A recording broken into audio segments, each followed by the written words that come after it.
कर देले तो बाबा साहब तुरंत नौकरी से इस्तीफा दे देने और कहने की देखा जब हमरे जैसन पढ़ल लिखल आदमी के साथ इतना भेदभाव हो सकत है तो जौन हमारे गांव में हमारे पिछड़ा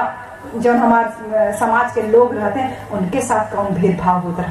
होई। तो ई बात से बाबा साहब बहुत व्यथित रहने और तुरंत नौकरी से इस्तीफा दे देने और वह दिन प्रतिज्ञा कहने कि इस ब्राह्मणवाद से, इस छुआछूत से, इस गैर बराबरी से हम अपन समाज के सारी महिलाओं के पूरे समाज के जो है कि मुक्ति दिलाई। अगर हम ऐसा कर सकली तो हम करब और नहीं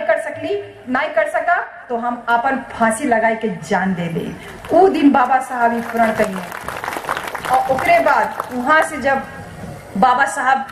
हमारे जैसे लोग नहीं, जैसे हमको लोग कहते हैं नेतागिरी करने जा रही हैं, जैसे लोग बोले ना, तो ऐसे बाबा साहब को उस जमाने में लोग बोलते थे कि अरे तू अकेला है, कैसे तू इतने बड़े ब्राह्मणों ने इतना बड़ा जाल फैलाया है, पूरे देश में कब्जा है, उनकी सत्ता है, कैसे तुम अकेले लड़ोगे। तो बाबा साहब ने एक आदमी ने ऐसे बोला तो बाबा साहब ने उसको बुलाया, बोला कि इधर आओ मैं तुमको एक कहानी सुनाता हूँ। तो बाबा साहब कहे कि एक आदमी था एक बार और ऐसे ऊंचा सा पहाड़ देख रहा था, बोल रहा था कि अगर इस पहाड़ को मैं काट के रास्ता बना दूं तो जो इतना मेरा गांव पूरा परेशान होता है उस थोड़े से जो है रास्ते की वजह से तो मैं काट के रास्ता बना करके मैं एक अच्छा रास्ता बना दूं जिससे कि लोग जो है दूरी जो है वो कम समय में तय की जाए। तो उस आदमी को जो लोग जाते थे वो सब हंसते थे, कह रहे ये पागल हो गया, पहाड़ काटने की कोशिश कर रहा है।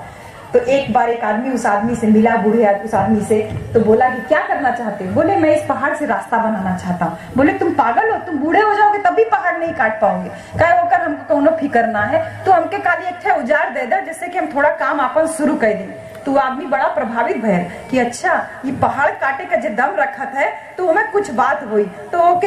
एक छेनी एक हथौड़ी पकड़ा के वो आदमी चल गए। 20-25 बरस बीत गए, वो आदमी बुढ़ाए गए और जो है कि थोड़ा करके थोड़े भर पहाड़ काट पाया था, थोड़ा सा ही। और फिर क्या हुआ, 20-25 साल के बाद वो आदमी जो उसको छेनी हथौड़ी दिया था वो आया, हंसने लगा, कहा मैं तुमसे कह रहा था ना कि तुम ये पहाड़ नहीं काट पाओगे और तुम देखो बूढ़े हो गए, अब थोड़े दिन में तुम मर जाओगे और देखो इतना सा पहाड़ कटा है। बोला बिल्कुल सही कह रहे हो, ये थोड़ा सा पहाड़ कटा है, लेकिन इस 20-25 साल में मैं लगातार जो काट रहा था, पहाड़ काट रहा था, इसको मेरे बच्चों ने देखा, मेरे बच्चों के बच्चों ने देखा। अब जब मैं मर जाऊंगा तो इस पहाड़ को जो है काटने का काम मेरे बच्चे करेंगे और उसके बाद मेरे बच्चों के बच्चे करेंगे और फिर